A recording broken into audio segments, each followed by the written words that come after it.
Local is relative, so I'm taking the locals nationwide to meet entrepreneurs of independently owned businesses. Folks, I am thrilled to welcome you to the Locals Heartland Tour.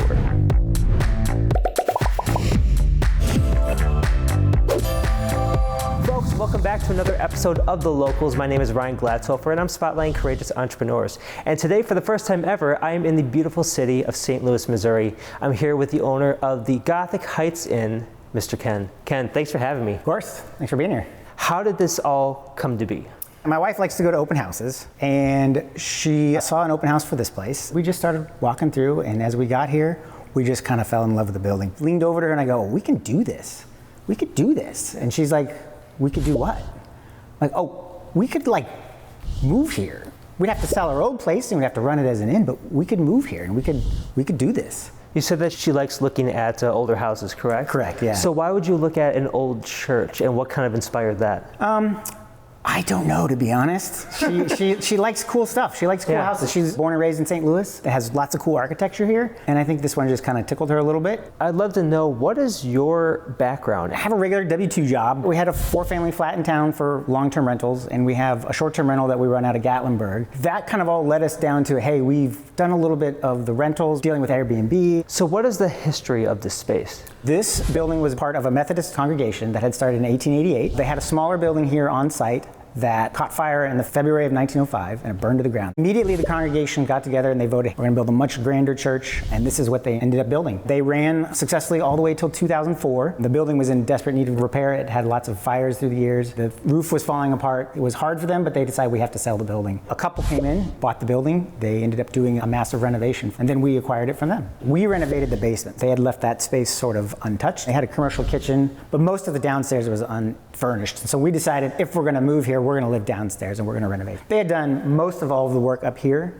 and so all we had to do was finish some decoration. They had only rented 3 of the 4 rooms that are up here, so the 4th room was their bedroom. We had to basically turn that into a rentable space. Sure. It didn't have quite as much as all the other rooms. For folks that choose to stay here, can you dive into how many different rooms you have and what you offer? There's 4 rooms. The Botanical Garden Suite is our largest suite. The Bridal Suite, it's got a jetted tub, it's got a dual shower, it's got a toilet and a bidet. It's also right next to our secret garden in the front of the building. Then we have 3 other smaller rooms that are upstairs. Those 3 rooms all have stained glass built in them. I've had guests walk in and go, oh my gosh, it's like right out of a fairy tale. Those rooms have a mix of king and queen beds. The rooftop of the former bell tower has a hot tub on it, which is why a lot of people book. The bell actually sits out on the patio. When they did the rehab, they took the bell down and built a little more structure and put the hot tub up there. We're on the 3rd highest hill in St. Louis. You can see pretty much the whole skyline. The arch downtown, Central West End. Sunsets are gorgeous up there. We've been here for 2 4th of Julys, which is one of my favorite times to be up there. We describe it like you are in the middle of a fireworks show. Yeah, so this was the former bell tower. The bells used to sit up there, and it now sits out on the patio. And we have a Murphy bed in here for anybody who rents the whole place. That'll come out and turn into a bedroom. Cool. This is some of the hand-done spindles that Mr. Pacheca did when they rehabbed the building. Each one you can see is a little bit different. So this is the bathroom for the extra space downstairs, so they got their own view of the arch when they brush their teeth in the morning. This is the last door to get us outside. Come on up. Wow.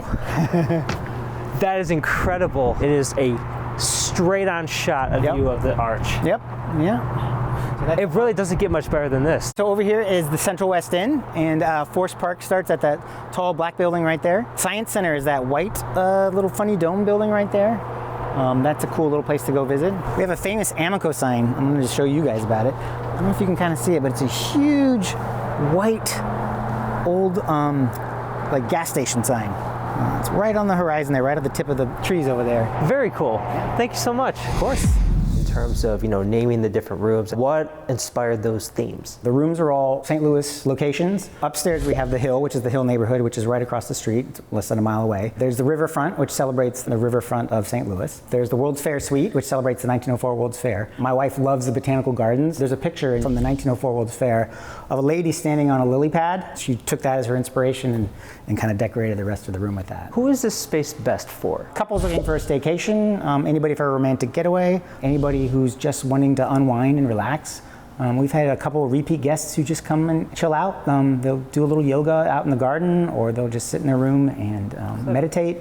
We had a writer here. She goes to different writer retreats. She spent about 4 days just being inspired and writing. Do you have any rooms available that we can check out? Sure, we can go look at the Riverfront. All right, folks, Ken is going to give us a tour of the Riverfront, one of the many rooms here at the Gothic Heights Inn.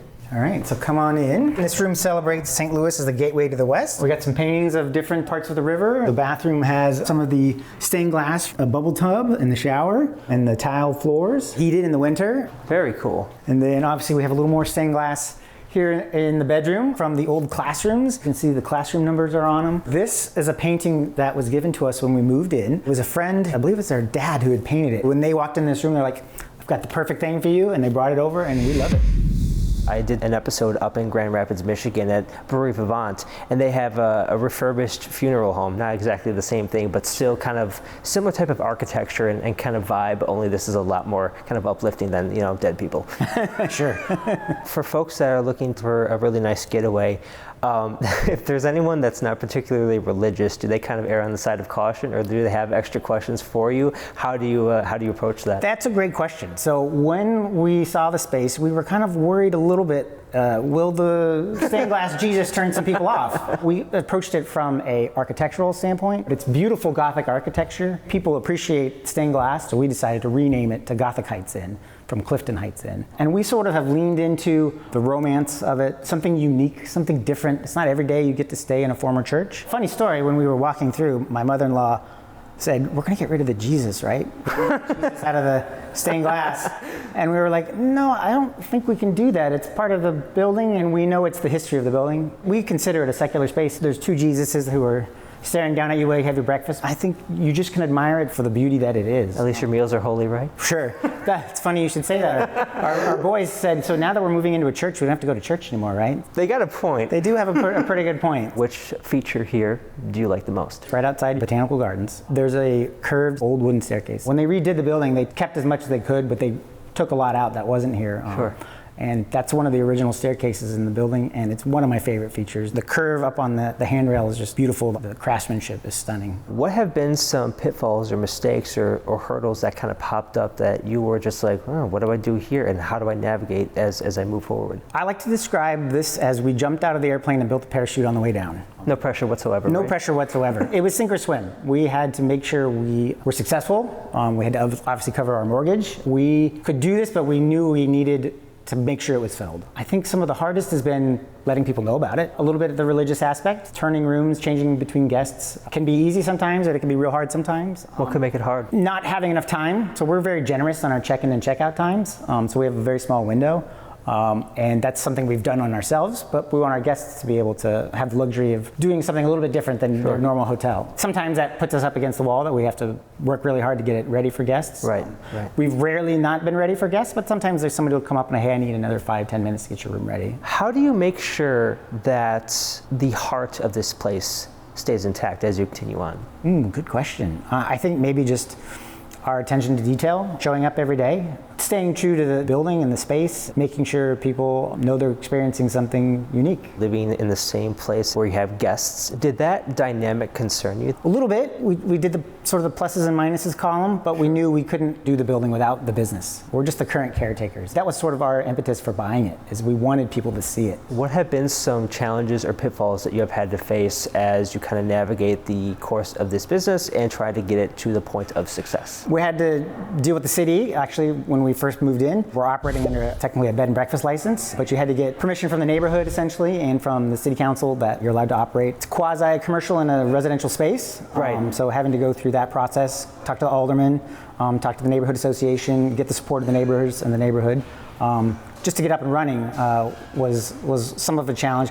We were allowed to operate under Airbnb, but not sort of as a separate hotel. If you want to run just as a 4-room inn, essentially, you have to be approved by the city. We are filming this little interview on the stage right here. So what kind of events have you had here, and what's kind of the goal with this space as you kind of go on into the future here? We would love to be able to be more of an event space. Okay. But that's more processed with the city. I think the biggest issue is going to be parking. And for folks that don't know, they have one parking spot per room, essentially. We can fit about 6 cars. Okay, sure. But we're in a residential area. Yes. This is zoned residential. There's plenty of street parking, but we want to be good neighbors. We've had some guests who've rented the whole place out for like micro weddings. We've had some people who have had a larger wedding somewhere else, but their wedding party will stay here. Artists come play on the stage. The acoustics in here are amazing. Amy Gerhardt's come through, who is a singer-songwriter. How do you balance being a family man and being a business person, especially since this is where you live? It's difficult. The job never stops. Walk me through like a typical day, especially if it's a school day. Sure. How do you approach that? School days are hard. Our kids have to be up and out of here by 6:45 every morning.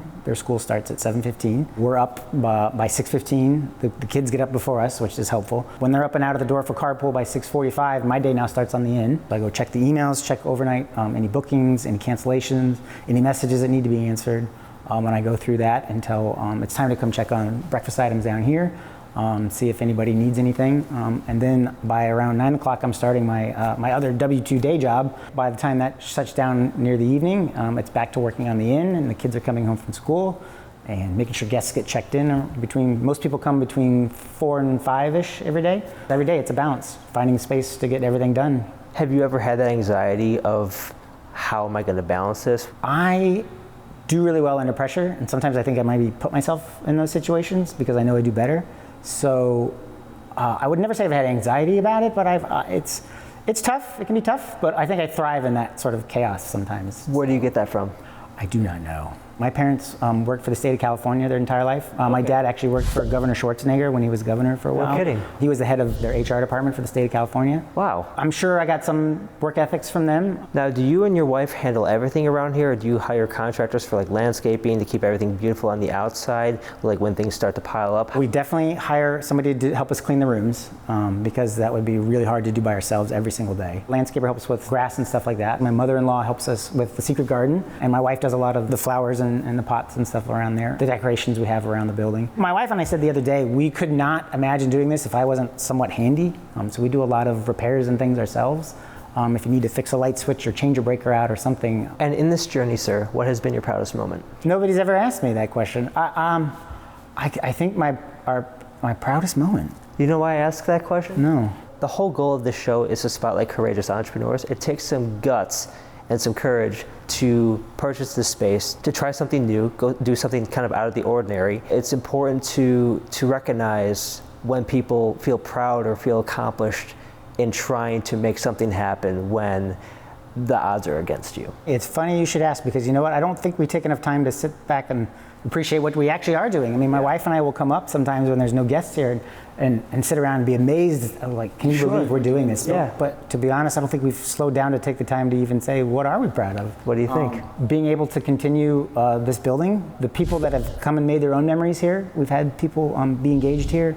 We've had people say their wedding vows here, and we're proud that we were maybe just a little bit part of that and make their day special. Who has been your main support system in creating this business, and why? My wife, for sure. There's no way I could do this without her. My mother-in-law has been really, really helpful. And to be honest, our kids, it's a lot on them. There's guests upstairs that have to be quiet, or we have to remember not to come out and interrupt anybody's stay. We market it as a place for adults to get away from their kids, so we try to limit exposure to our kids, but they're here. For any new aspiring entrepreneurs, what would be your advice? You won't know the answer to everything. That shouldn't stop you. You'll learn along the way, you'll figure it out, and just know that there's people that can help you do it. For anyone that wants to book a room and give this place a shot, where can they reach out to you and find this location? The best place would be on our website, gothicheightsinn.com. We're also on Airbnb, but you get the best rate if you book with us direct. And Ken, I really appreciate your time. Wonderful story, really cool entrepreneurial journey, and I love how you guys kind of share this space with all your visitors and your family, trying to balance life and everything that it brings with, because it can be chaotic. So thank you very much for your time. This is a beautiful space, and I appreciate it. Oh, welcome. Folks, that does it for another episode of The Locals. Thank you so much for watching. If you're interested in more content like this, you know what to do. Hit that subscribe button, drop a comment, offer critique, and any other recommendations that you would like to see on this channel. I appreciate you. I'll see you next time.